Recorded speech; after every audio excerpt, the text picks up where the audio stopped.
Hashtag old human soldiers enter the Warzone. The Galactic Council stunned. The emergency session of the Galactic Council had been called 3 cycles ago, but the war room still buzzed with panic. Holographic displays showed the devastating advance of the Vrak horde across 17 star systems. Red markers indicated fallen colonies, while yellow ones marked systems under siege. Ambassador Zinthera of the Crystalline Hegemony stood before the assembled delegates, her translucent form flickering with stress patterns. The situation grows worse by the hour. The Vrak have broken through our defensive lines at the Kepler Nexus. Their bioships are consuming entire planets, converting the biomass into more warriors. The Aquarian representative, his gill slits fluttering anxiously, projected tactical data into the center of the chamber. Our combined fleets have lost 60% of their strength. The Vrak adapt to our weapons faster than we can develop new ones. Their swarm tactics overwhelm our formation fighting. Murmurs of desperation rippled through the chamber. The Galactic Council represented 47 species, each contributing their unique strengths to the Alliance. The energy-based Luminari provided power technology, the insectoid hive queens offered numerical superiority, and the massive rock-like Terrans contributed heavy weaponry. Yet none of their advantages seemed to matter against the endless hunger of the Vrak. "What about the restricted weapons?" asked General Kolthak of the Ursine Coalition, his bear-like form towering over most delegates. "The quantum disruptors? The reality bombs?" Chancellor Vexthal, a tall, elegant being with 4 arms, shook his head sadly. "Even our most destructive weapons only slow them temporarily. The Vrak queen forms regenerate faster than we can eliminate them. We need something different, something unprecedented." That's when Ambassador Chunwei of the Terran Systems stood up. The human was unremarkable by galactic standards, bipedal, average height, with graying hair and weathered features. Most species considered humans to be useful, but not exceptional. They were decent diplomats, adequate engineers, and competent soldiers. Nothing more. "Honored delegates," Chun said in his calm, measured voice. "I may have a solution, but it requires accessing Earth's strategic reserves." The chamber fell quiet. Earth's strategic reserves were legendary, though their contents remained classified even from allied governments. Some species whispered that humans kept ancient weapons from their pre-spaceflight era. Others believed it was advanced technology they hadn't shared with the galactic community. Zenthera's crystalline form brightened with interest. "Ambassador Chun, we've exhausted conventional options. If humanity has resources that could help, we do," Chun replied. "But I must warn you, what I'm proposing goes against every military doctrine you've learned. It contradicts modern strategic thinking, and it will seem completely insane to anyone who hasn't studied human history." The Hive Queen's primary drone clicked its mandibles thoughtfully. "Human warfare has always been peculiar. Your species fights with emotional intensity rather than logical efficiency. Perhaps that peculiarity is what we need." Chun activated his personal display, showing footage from ancient human conflicts. The delegates watched in confusion as primitive humans fought with crude weapons, displaying seemingly suicidal bravery in hopeless situations. "Every species here developed military science logically," Chun explained. "You analyze threats, calculate optimal responses, and deploy resources efficiently. Humans, we did something different. We learned to fight when fighting was pointless. We learned to win when winning was impossible. We learned to scare enemies who couldn't feel fear." The Aquarian delegate's gills flapped skeptically. "Ancient history is irrelevant, Ambassador. The Vrak use biotechnology beyond your ancestors' comprehension." Chun smiled grimly. "The weapons don't matter. War never changes, only the tools do. The Vrak think like predators. They're confident because they've never encountered prey that fights back effectively. They've adapted to your logical military responses, but they've never faced human military doctrine." "What exactly are you proposing?" Chancellor Vexthal asked. "I'm proposing we activate the Old Guard Protocol," Chun said, his voice carrying a weight that made several delegates shift uncomfortably. "We're going to wake up our veterans." The chamber erupted in confused murmurs. Veterans were retired soldiers, common to every species. What could elderly fighters do that active military forces couldn't? Chun continued, The galactic community has been at peace for centuries. Your soldiers are trained, disciplined, and effective. They know modern tactics and use advanced equipment. Our veterans, they know war. Real war. The kind where you fight not because victory is possible, but because surrender isn't an option. Zenthera's form flickered with uncertainty. Are you suggesting that outdated experience could somehow overcome the Vrak-TH advantages? I'm suggesting that the Vrak-TH have never fought humans who have nothing left to lose, Chen replied. They've never encountered soldiers who consider death preferable to failure. They've adapted to rational responses from rational opponents. But human veterans aren't rational, they're survivors. General Kolthak leaned forward, his massive frame casting shadows across the display. How many of these veterans can you feel? Enough, Chen said cryptically. The old GAR protocol was established after the Terran Unification Wars. Every human who served in active combat during the expansion period was placed in cryogenic stasis upon retirement, with the understanding that they be awakened only in humanity's darkest hour. The implications slowly dawned on the assembled delegates. Humans had fought continuous wars for nearly 2 centuries as they expanded across their local systems. Before joining the galactic community, they'd battled each other, hostile alien species, and environmental catastrophes that would have ended most civilizations.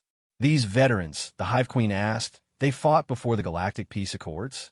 They fought before the Geneva Conventions were extended to space warfare, Chun corrected. They fought before we learned proper military etiquette. They fought when humans were still figuring out how to be civilized. The weight of that statement settled over the chamber like a shroud.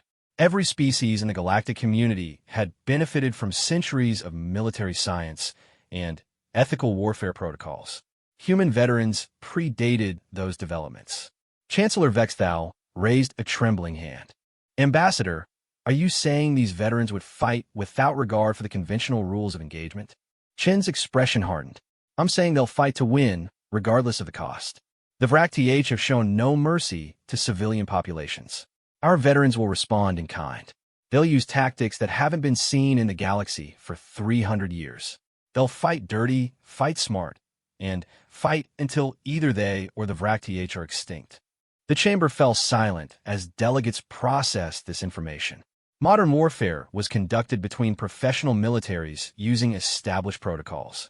Civilian populations were protected, prisoners were treated humanely, and certain weapons were banned by mutual agreement. The thought of unleashing truly unrestricted human veterans was both terrifying and appealing. Zenthera finally spoke, her voice barely above a whisper. How long would activation take? 72 hours to complete revival procedures, Chen replied. Another 24 hours for briefings and equipment assignment. The first veteran units could be deployed within 4 standard days. The Aquarian delegates' gills fluttered nervously. And you believe these ancient soldiers could succeed where our modern forces have failed? Chen looked directly at each delegate in turn. I believe they're our only chance. The Vrak-TH have adapted to fighting civilized opponents. They're about to learn what humans were like before we became civilized. As if summoned by his words, alarms began blaring throughout the council chamber. Emergency displays activated, showing new Vrak-TH breakthrough points across 3 additional star systems. The invasion was accelerating. The vote, Chancellor Vexthal declared, all in favor of authorizing the old guard protocol. One by one, every delegate raised their hand, appendage, or energy signature in agreement. They had exhausted conventional options and faced extinction. If salvation required unleashing humanity's violent past, so be it. Chen activated his secure communication link. This is Ambassador Chun Wei. Authorization code Alpha 77 Tango. Initiate old guard protocol immediately. Wake them all up. Across human space, automated systems that had remained dormant for centuries suddenly activated. In hidden facilities throughout the Sol system and human colonies, cryogenic pods began their revival sequences. Inside those pods, men and women who had fought in humanity's bloodiest conflicts started their slow return to consciousness. The galaxy was about to remember why humans have been so eager to embrace peace. Hashtag Old Human Soldiers Enter the Warzone. Part 2, the revival facility beneath Luna's surface hummed with activity as thousands of cryogenic pods completed their defrost cycles. Medical technicians moved between the pods, monitoring vital signs and administering revival cocktails to humans who had been sleeping for over 2 centuries.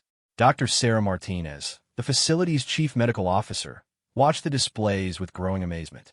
Despite their advanced age when frozen and centuries in stasis, the veterans showed remarkable recovery rates. Their bodies bore the scars of countless battles, but their vital signs remained strong. Pod 77 is showing unusual readings, reported her assistant, a young man named Collins who had never seen a veteran awakening before. Martinez checked the data. That's normal for Colonel Sarah Park. She survived 3 different atmospheric breaches during the Centauri campaign. Her lungs were artificially enhanced. Check her file. She's one of our special cases. Collins pulled up the classified record, and his eyes widened. She served in combat for 47 years? That's impossible. The current maximum tour is 5 years. Different era, Martinez replied.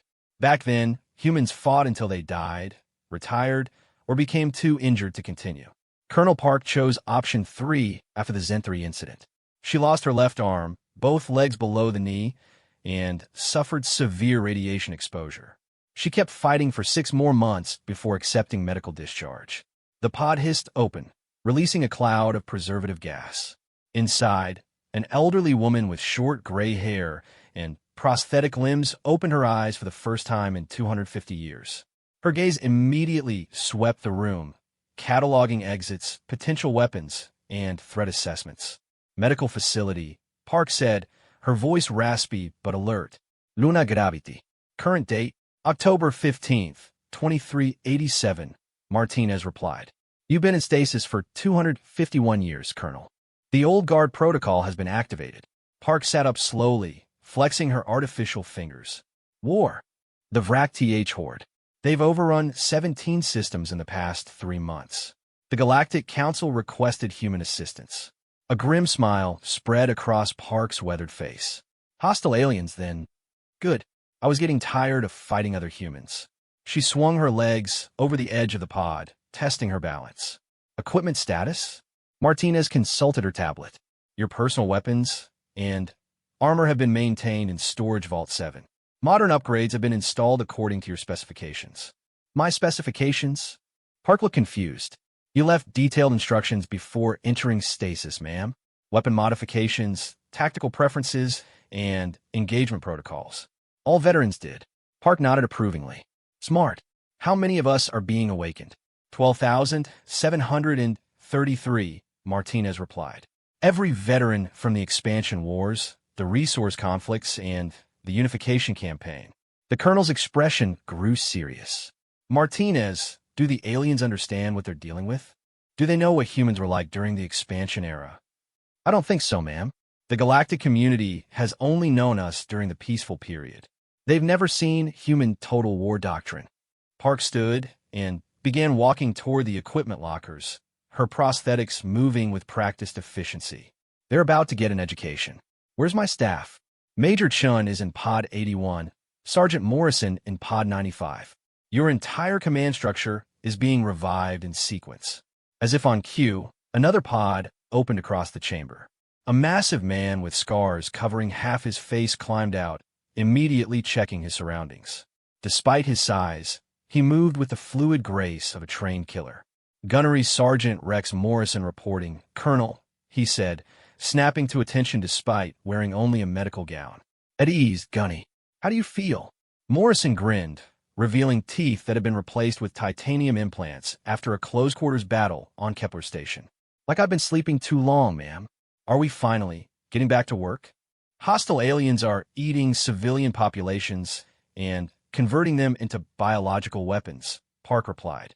The galaxy's regular forces can't stop them. Morrison's expression darkened. Civilians? Entire colonies. Men, women, children. The Vrak-TH don't take prisoners. They process everything organic into more soldiers. The sergeant's hands unconsciously formed fists. During his 40-year career, Morrison had specialized in protecting civilian populations during the worst conflicts of human expansion. His psychological profile indicated an almost pathological hatred for enemies who targeted noncombatants. What's our authorization level? Morrison asked. Park looked at Dr. Martinez. Doctor, what exactly did the Galactic Council approve? Martinez consulted her orders. Full activation of the old guard protocol. No operational restrictions. You have complete tactical and strategic autonomy. Park and Morrison exchanged glances that spoke volumes. The modern galactic military operated under strict rules of engagement designed to minimize casualties and protect civilian populations. Human veterans from the expansion era had learned to fight under very different circumstances. No restrictions, Morrison repeated slowly. They have no idea what they just authorized. More pods were opening throughout the facility. Veterans climbed out with the efficiency of soldiers who had spent decades in various forms of stasis between deployments. They moved to equipment lockers, checking weapons and armor that had been waiting for centuries. Colonel Park activated her personal communicator. This is Park. I need a complete briefing on the current tactical situation. Send all available intelligence on VRAC-TH capabilities, deployment patterns, and strategic objectives. Also, I want a full assessment of available human military assets. The response came immediately. Colonel, this is Admiral Harrison, current commander of the Terra Defense Force. We have a briefing room prepared for your staff. How soon can you be ready? Give me 30 minutes to review my equipment and assemble my people, Park replied. Admiral, I need to know, what's the civilian evacuation status from threatened systems? Evacuation is complicated. The VRAC-TH move faster than our transport capacity. We've managed to evacuate perhaps 20% of the population from systems in their path. Park's jaw tightened. 80% are still in danger. Colonel, we're doing everything we can with available resources. Admiral, you're talking to someone who evacuated the entire population of New Geneva in 18 hours using 3 cargo ships and a mining barge. We'll discuss resource allocation when I get there. Park cut the communication and turned to Morrison. Gunny, how many of our people specialized in rapid evacuation and civilian protection? Morrison's scarred face split into a predatory grin. About 3,000, ma'am. And they're all very, very angry about something eating civilians. Across the facility, veterans were suiting up in equipment that looked both ancient and impossibly advanced. Their armor bore the scars of decades of combat, but incorporated technology that wouldn't be developed by the galactic community for another century. Weapons that seemed primitive by modern standards hummed with energy signatures that registered off standard scales. Major Chin approached, now fully equipped and looking like she'd stepped out of a nightmare. Her armor was matte black with silver trim, designed for infiltration and close-quarters combat. Her helmet's visor reflected light in patterns that hurt to look at directly. Colonel, I've been monitoring galactic communications, Chin reported. The Allied forces are using standard formation tactics against an enemy that adapts in real time. They're fighting like it's a sporting match. And the VRAC-TH, classic swarm tactics with biological adaptation. They're treating this like a feeding operation, not a war. They expect their enemies to behave predictably and surrender when losses become unsustainable. Park nodded grimly. They've never fought humans. They don't understand that we don't surrender. Morrison, Chun, assemble the staff. We're going to show the galaxy how humans really fight. As the 3 veterans walked toward the briefing area, Dr. Martinez watched them with growing unease. She had studied their records extensively, but seeing them in person was different. These weren't soldiers in a modern sense. They were something older, harder, and infinitely more dangerous. Behind them, thousands of other veterans continued their preparation. Some had fought in space battles that lasted for months. Others had held impossible defensive positions until relief arrived or everyone was dead. All of them had learned to fight when fighting meant survival and losing meant extinction. The facility's communications system activated. All personnel, this is Admiral Harrison. The VRAC-TH have broken through the defensive line at Proxima Station. Estimated time to Sol system breach is 72 hours. All veterans are requested to expedite preparation. Colonel Park paused at the door to the briefing room. Doctor, inform Admiral Harrison that we'll be ready for deployment in 6 hours. And Doctor? Yes, Colonel. Make sure the galactic allies understand that human veterans fight differently than their regular forces. When we engage the enemy, things are going to get very unpleasant very quickly. Martinez nodded, though she wasn't sure she truly understood what the colonel meant. She was about to find out that some lessons could only be learned through experience. Hashtag Old Human Soldiers Enter the Warzone. Part 3. The War Room aboard the Galactic command ship Unity had never seen anything like the human veterans who now occupied its central planning area. Admiral Harrison of the Terra Defense Force watched nervously as Colonel Park and her staff transformed the orderly briefing space into something resembling a wartime command center. Maps covered every available surface, marked with symbols that looked more like battle damage than tactical notations. The veterans moved with efficiency that made the regular military personnel seem sluggish by comparison. Most unsettling of all, they spoke in code phrases and abbreviated communications that compressed hours of planning into minutes of discussion. Proxima Station fell 40 minutes ago, reported Commander Zinthera of the Crystalline Hegemony, her translucent form flickering with stress patterns. The Vrak-TH consumed the entire population, approximately 2 million beings, and are using the biomass to construct a forward staging area. Colonel Park looked up from a tactical display showing Vrak-TH movement patterns. How long to consume and process that much biomass? Previous observations suggest 12 to 18 hours for complete conversion, replied the Aquarian intelligence officer. The Vrak-TH bioships literally eat everything organic and excrete new warrior forms. 18 hours, Park repeated thoughtfully. Morrison, what's your assessment? Gunnery Sergeant Morrison studied the display with the practiced eye of someone who had fought impossible battles for 4 decades. They're treating this like a feeding operation, not a siege. Look at their formation. They're maximizing consumption efficiency, not defensive positioning. Major Chun pointed at several weak spots in the Vrak-TH deployment. Classic overextension. They've prioritized rapid expansion over consolidation. If we hit them while they're processing the station biomass, they'll be vulnerable for approximately 6 hours. The Galactic military officers exchanged glances. They had been planning a careful withdrawal to more defensible positions. The humans were discussing an immediate counterattack against a superior force. Colonel Park, Admiral Harrison, said carefully, "Our combined fleet strength is insufficient for a direct assault. The Vrak-TH bioships outnumber us 3-1. Park looked at him with the patience of a teacher addressing a particularly slow student. "Admiral, your thinking like this is a conventional war between civilized opponents. It's not. This is an extermination scenario. The Vrak-TH aren't trying to conquer territory. They're trying to eat everything in the galaxy." "Yes, but surely a strategic withdrawal." "Admiral," Morrison interrupted, his scarred face showing no emotion.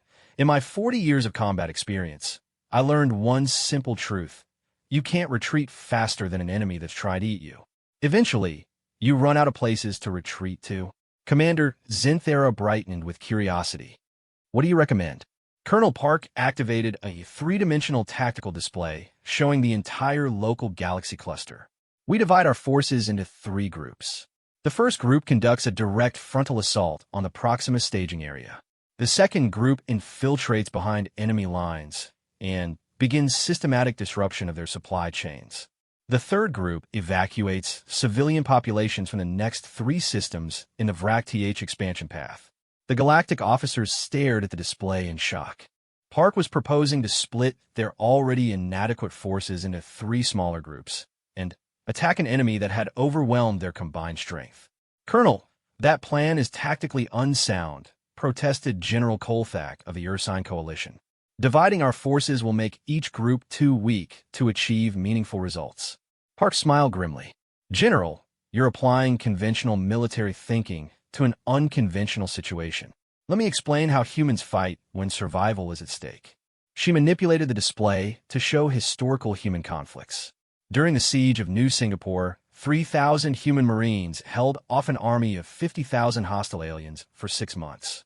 They didn't win through superior firepower. They won by making the enemy pay such a horrible price that continued attacks became psychologically unbearable. Morrison nodded approvingly.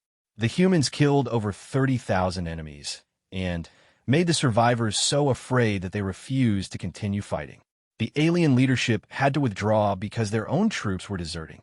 "But that's impossible," protested the Aquarian officer. A 17-to-1 disadvantage should result in inevitable defeat. Only if you fight like you expect to survive, Chen replied. Humans learned to fight like survival wasn't guaranteed. When you know you're gonna die, you focus on taking as many enemies with you as possible. The Galactic officers looked disturbed by this concept.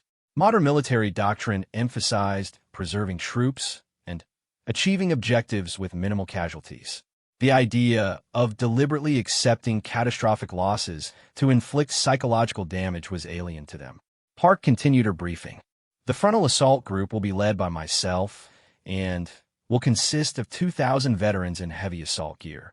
Our objective isn't to defeat the Vrakth at Proxima. It's to kill so many of them so efficiently that the survivors develop a fear response. The infiltration group, Morrison added, will target Vrakth bioships while they're vulnerable during feeding. We'll use weapons that the galactic community banned 2 centuries ago. Weapons specifically designed to cause maximum damage to biological targets.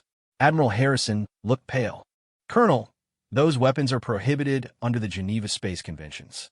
Using them would violate every treaty. Admiral, Park said quietly, the Geneva Space Conventions apply to warfare between civilized species that recognize each other's right to exist. The Vrakth eat civilians. They don't take prisoners. They consider every other species to be food. The conventions don't apply. The weight of that statement settled over the war room. For centuries, galactic civilization had operated under the assumption that all conflicts could be resolved through negotiation and limited warfare. The concept of an enemy that couldn't be reasoned with was fundamentally terrifying. Commander Zinthera asked the question everyone was thinking. What makes you believe that human tactics will succeed where our conventional forces have failed? Park looked directly at her. Because the Vrakth have adapted to fighting rational opponents who want to survive. They've never fought opponents who are willing to die to protect what they love. They've never encountered soldiers who consider their own death an acceptable cost for killing enemies. Chen pulled up footage from ancient human conflicts. During the Battle of Cygnus 7, a single human squad held a strategic position against a 1,000-strong alien army for 18 hours. When relief forces arrived, they found all 12 humans dead and over 300 enemy corpses. The human position had been overrun, but the squad had triggered nuclear charges that eliminated the entire alien force. Morrison added, the surviving aliens from that campaign told their leadership the humans were death worshippers who fought like demons. They requested immediate withdrawal from human space. The galactic officers watched the historical footage with growing understanding. Human military doctrine wasn't based on tactical superiority or technological advantage. It was based on psychological warfare through demonstrated willingness to accept unlimited casualties. The evacuation force, Park continued, will be led by veterans who specialize in civilian protection. They'll move non-combatants out of threatened systems using methods that don't require government approval or bureaucratic coordination. Admiral Harrison frowned. Colonel, civilian evacuation requires extensive logistical planning and resource allocation. You can't simply... Admiral, during the New Geneva evacuation, we moved 8 million people in 18 hours using whatever ships were available. We didn't wait for proper authorization or optimal transport. We grabbed every vessel in the system and stuffed them with civilians. Some ships were overloaded by 300%. It was dangerous, uncomfortable, and completely improper by modern standards. How many casualties? Asked the Aquarian officer. 47 people died from various evacuation-related complications, Park replied. 47 out of 8 million. The alternative was allowing all 8 million to be killed by hostile aliens. The contrast was stark. Modern military planning prioritized safety and proper procedures, even when those procedures resulted in higher overall casualties. Human veterans prioritized results over regulations. When do we begin? Asked Commander Zinthera. Park checked her chronometer. Assault group launches in 3 hours. Infiltration teams deploy in 6 hours. Evacuation operations begin immediately. She looked at each galactic officer in turn. Understand, once we engage the Vrakth using human doctrine, this war changes completely. We're not going to fight cleanly or follow established conventions. We're going to fight to win, regardless of the cost. Admiral Harrison activated the communication system. All units, prepare for immediate deployment. Operation parameters will be distributed momentarily. As the Galactic officers began coordinating their forces, the human veterans made their final preparations. They checked weapons that looked both primitive and terrifying, reviewed tactics that hadn't been used in centuries, and prepared themselves mentally for the kind of warfare that had nearly destroyed their own species. Morrison approached Colonel Park privately. "Ma'am, do you think the Galactic allies understand what they're about to see?" Park looked out at the stars where HFY ships continued their inexorable advance. "No, Gunny. But they're about to learn why humans were so eager to stop fighting each other." Hashtag old human soldiers enter the war zone. Part 4 the assault on Proxima Station began at 0347 Galactic Standard Time, and within the first 5 minutes, the Galactic Council representatives watching from the command ship realized they had never truly understood human warfare. Colonel Park's assault group emerged from hyperspace in a formation that defied every principle of modern military doctrine. Instead of maintaining safe distances and coordinating careful approach vectors, the 2,000 human veterans launched directly toward the HFY ships in what appeared to be a suicidal charge. "They're not using evasive maneuvers," reported the Aquarian tactical officer, his gills fluttering with panic. "The humans are flying straight into the enemy weapons range." Admiral Harrison watched the tactical display with growing horror. "Colonel Park, your formation is taking heavy fire. Recommend immediate course correction." Park's voice came through the communication system with frightening calm. "Negative, Admiral. We're exactly where we need to be." The human ships weren't trying to avoid enemy fire. They were absorbing it while closing distance. Their shields flared and failed, armor plating vaporized under bioplasma bombardment, and several ships showed critical damage. Yet they continued advancing at maximum speed. Commander Zinthera's crystalline form flickered rapidly with confusion. "This is insane. They're taking catastrophic losses for no tactical gain." That's when the human weapons began firing. The first salvo from human veterans didn't use energy weapons or conventional explosives. Instead, they launched something the Galactic forces had never seen: biological warfare agents specifically designed to target the VRAC-TH genetic structure. The effect was immediate and horrific. VRAC-TH ships began convulsing as their living hulls were consumed by engineered viruses that dissolved organic matter at the molecular level. Warriors that had been nearly indestructible moments before literally melted into acidic pools that ate through their own ship structures. "Dear gods," whispered General Colthak. "What are those weapons?" Morrison's voice answered from one of the assault ships. "Genetic warfare agents. Developed during the Centauri campaign when we fought the organic collective known as the Devourers. We learned that biological enemies are vulnerable to biological weapons. The VRAC-TH queen forms, massive creatures that serve as command units for the swarm, began emitting distress signals that registered across multiple frequencies. For the first time in their species' history, they were experiencing fear. "The weapons are banned," Admiral Harrison protested. The Galactic community agreed never to use genetic warfare. "Admiral," Park's voice cut through the communication, "the Galactic community made that agreement because genetic weapons are effective against every known species, including humans. We banned them because we were afraid of what would happen if everyone had access to them. But we kept them in case we needed them." The second wave of human attacks began as infiltration teams, led by Major Chun, materialized inside VRAC-TH ships, using technology that shouldn't have existed.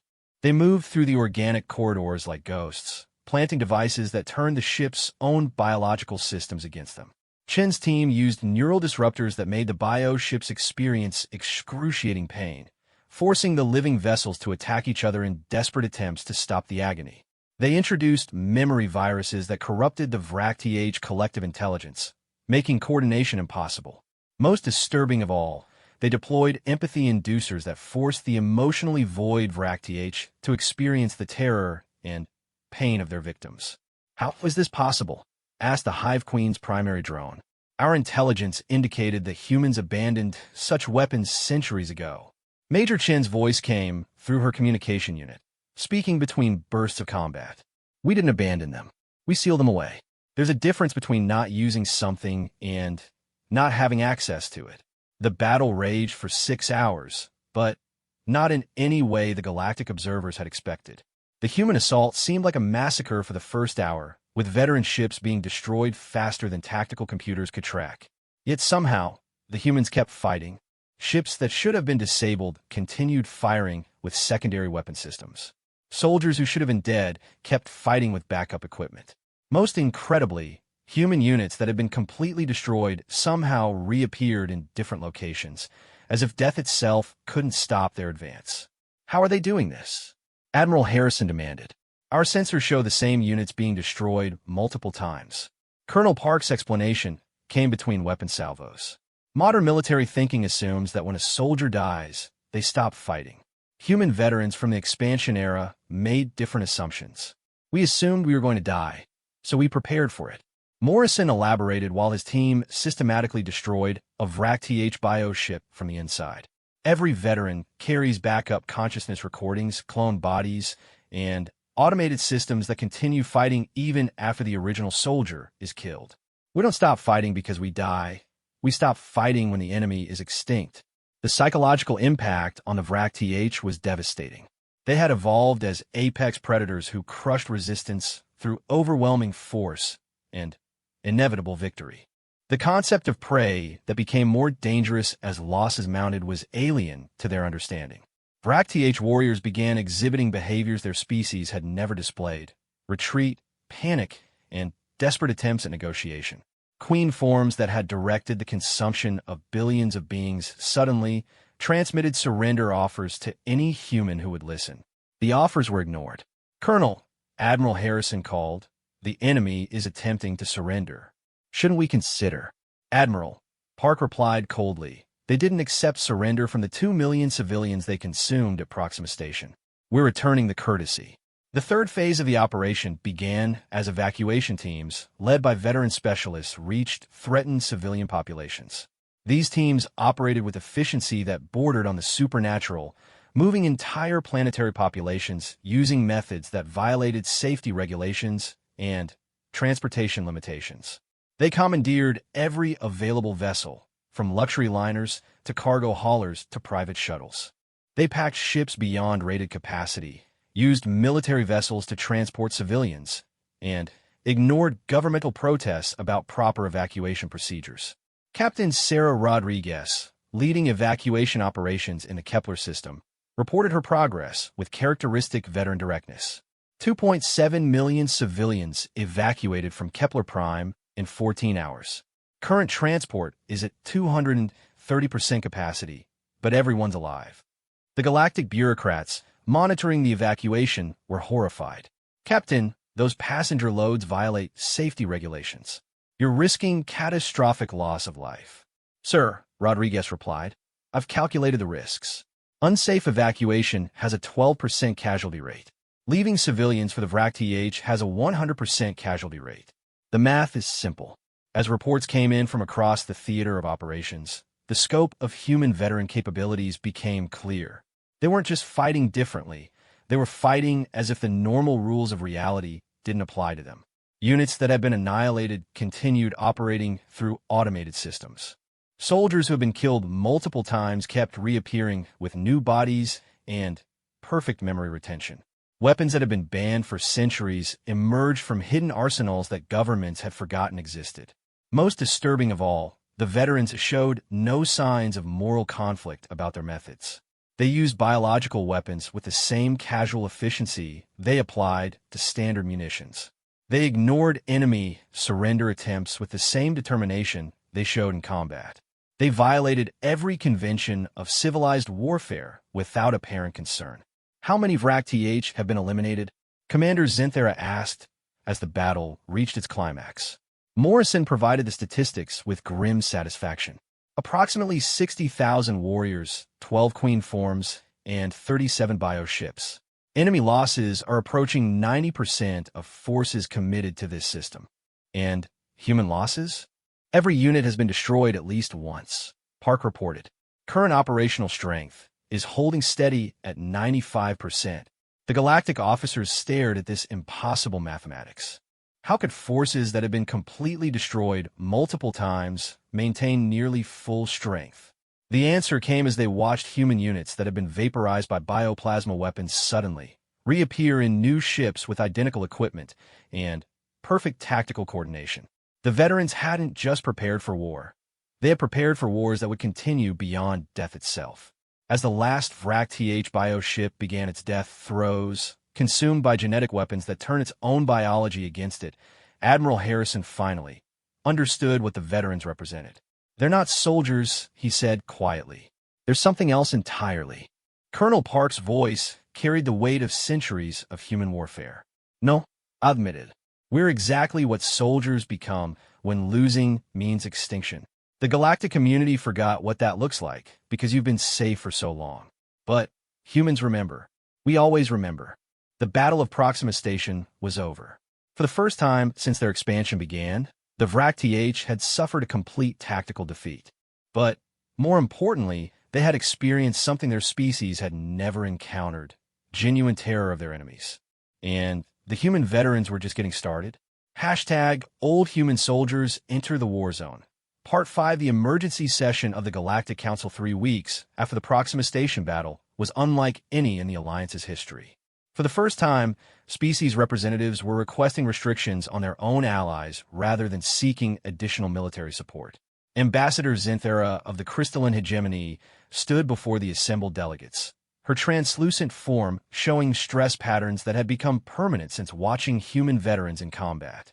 "Honor delegates, we must address the situation with humanity's veteran forces before it escalates beyond our control." The tactical displays around the chamber showed the results of 3 weeks of human veteran operations against the Vrak-TH horde. The alien invasion, which had seemed unstoppable just a month earlier, was in complete collapse. 47 Vrak-TH controlled systems had been liberated, enemy forces were retreating toward their home galaxy, and civilian casualties had dropped to nearly zero. It should have been a celebration. Instead, the galactic representatives looked terrified. "The humans have achieved total victory," reported General Kolthak of the Ursine Coalition, his massive frame trembling slightly. "But their methods, we need to discuss their methods." Admiral Harrison of the Terra Defense Force stood to address the assembly. "I've been coordinating with the veteran forces for 3 weeks. I feel qualified to provide some perspective on their operations." The chamber fell silent as Harrison activated a series of tactical recordings. This is footage from the liberation of the Centauri system, recorded 6 days ago. The display showed human veterans assaulting a Vrak-TH bio ship that had consumed the population of an entire planet. Notice how the veterans coordinate their attack. The human assault ships didn't communicate through standard military channels. Instead, they moved with unified purpose that suggested telepathic coordination. When one ship was destroyed, its replacement appeared instantly and continued the exact same tactical role without missing a beat. "They're not fighting like individual soldiers," the Aquarian representative observed, his gills fluttering nervously. "They're fighting like a single organism with multiple bodies." "That's exactly correct," Harrison confirmed. "The veterans share consciousness networks that allow perfect coordination even across death and resurrection. They're not just soldiers, they're components of a distributed warfare intelligence." Commander Vexthal raised a trembling hand. "Admiral, are you saying that human veterans can't actually be killed?" "Not in any meaningful sense," Harrison replied grimly. "Every veteran carries quantum consciousness backups that activate automatically upon death. Their replacement bodies include all memories, skills, and tactical knowledge. Death is merely an inconvenience that delays them by approximately 30 minutes. The implications settled over the chamber like a shroud. The galactic community had based their warfare conventions on the assumption that death was permanent, and therefore soldiers would act rationally to preserve their lives. Human veterans had eliminated death as a limiting factor. Ambassador Chun Wei of the Terran Systems stood to address the growing panic. "Honor delegates, I understand your concerns. However, I must remind you that the Vrak-TH threat has been neutralized ahead of all projections and with minimal civilian casualties. The veteran forces have accomplished everything we hoped." "At what cost?" demanded the Hive Queen's primary drone. "Your veterans have used biological weapons, genetic warfare agents, neural disruptors, and reality-altering technologies that were banned for good reasons. They've turned warfare into something monstrous. Chen's expression hardened. The VRAC-TH consumed 47 billion civilians before we activated the veterans. In 3 weeks, our forces have prevented the consumption of another 200 billion beings while losing exactly 0 civilian lives to enemy action. Please explain how protecting innocent lives is monstrous. Because your methods could be turned against any of us. Zinthera exclaimed, her form flashing with alarm colors. What happens when humanity decides that another species represents a threat? The chamber erupted in nervous murmurs. For centuries, the galactic community had operated on the assumption that no single species possessed overwhelming military advantage. The veterans had shattered that assumption. Furthermore, continued the Aquarian representative, we've detected human veteran teams operating in systems that were never threatened by the VRAC-TH. They appear to be conducting independent military operations without galactic authorization. Chun activated his personal display, showing a star chart with human veteran deployments. You're referring to our counter-invasion operations. Yes, veteran forces have penetrated VRAC-TH home space and are systematically destroying their capacity to threaten galactic civilization in the future. That wasn't authorized, protested General Kolthak. It wasn't prohibited, Chun replied calmly. The Council authorized full activation of the Old Guard Protocol to address the VRAC-TH threat. The veterans determined that true threat elimination required destroying the enemy's ability to mount future invasions. Morrison's voice came through the communication system from the front lines. Sir, we're currently destroying VRAC-TH breeding facilities in their home galaxy. Estimated completion of threat sterilization is 72 hours. Request permission to continue operations. The galactic delegates looked horrified. The veterans weren't just defeating the VRAC-TH invasion. They were committing genocide against the entire species. Gunnery Sergeant Morrison, Admiral Harrison called, the galactic community hasn't authorized genocidal operations. You need to limit your activities to defensive actions. Morrison's response carried the flat certainty of a soldier who had fought for 4 decades. Sir, the VRAC-TH biological cycle requires consuming other sapient species for reproduction. Allowing them to survive guarantees future invasions. Defensive operations that permit enemy survival are tactically invalid. They're right, admitted Chun reluctantly. The VRAC-TH can't coexist with other life forms. They're biologically programmed to consume any sapient species they encounter. Peace negotiations are impossible because they can't survive without eating other beings. Commander Zinthera's form flickered rapidly. But surely some alternative.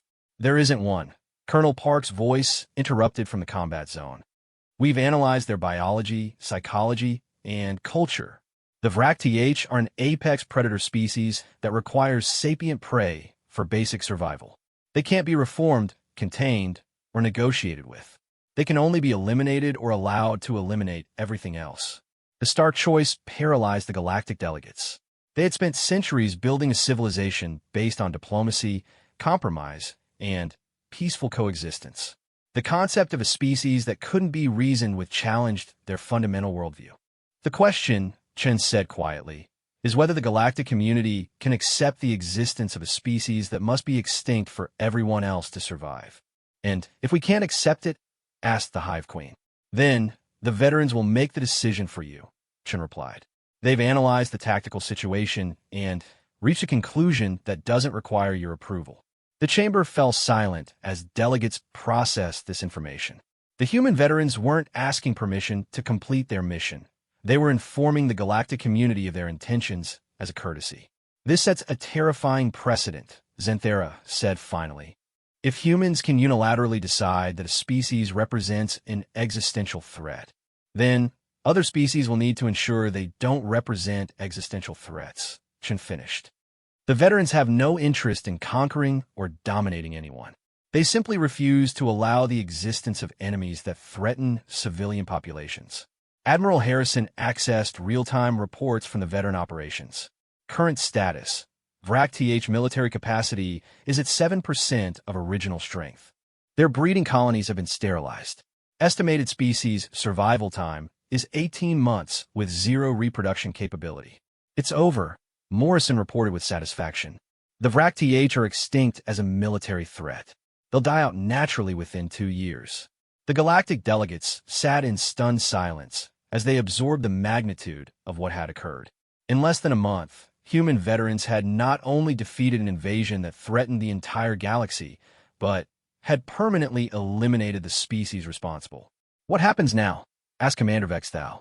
Colonel Park's voice carried the weariness of someone who had fought too many wars. "Now we return to stasis. The threat has been neutralized. Our mission is complete. And if another threat emerges, then you wake us up again," Morrison replied.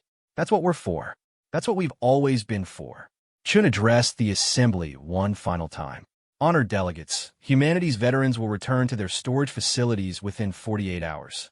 They have no interest in galactic politics or territorial expansion. They exist solely to address existential threats that conventional forces cannot handle. But knowing they exist changes everything," Zenthera protested. "How can we conduct normal diplomatic relations knowing that humanity possesses forces that can eliminate any species they consider dangerous?" Chun smiled grimly. "The same way you conducted diplomacy before you knew about the veterans. Carefully, respectfully, and with full awareness that actions have consequences." As the session concluded, reports continued flowing in from human veteran units throughout VRAC-TH space. The genocide was being conducted with the same ruthless efficiency the veterans had shown in defensive operations. No VRAC-TH facility was too remote, no breeding colony too well hidden. Within 72 hours, a species that had existed for millions of years would be functionally extinct, eliminated by humans who had learned that some enemies couldn't be allowed to exist. The galactic community would spend years debating the ethics of what had occurred. But they would do so in perfect safety, protected by veterans who understood that sometimes survival required impossible choices. And in hidden facilities throughout human space, 12,000 veterans returned to their cryogenic pods, satisfied that they had done their duty one more time. They would sleep peacefully, knowing that when they woke again, it would be because the galaxy needed them to do something that no one else could do. The Old Guard protocol had worked exactly as intended. Humanity's deadliest soldiers had saved galactic civilization from extinction and then voluntarily removed themselves from active service. They remained available, but dormant, a reminder that some problems required solutions that civilized beings preferred not to think about. The galaxy was safe, and the veterans were content to let others determine how to use that safety.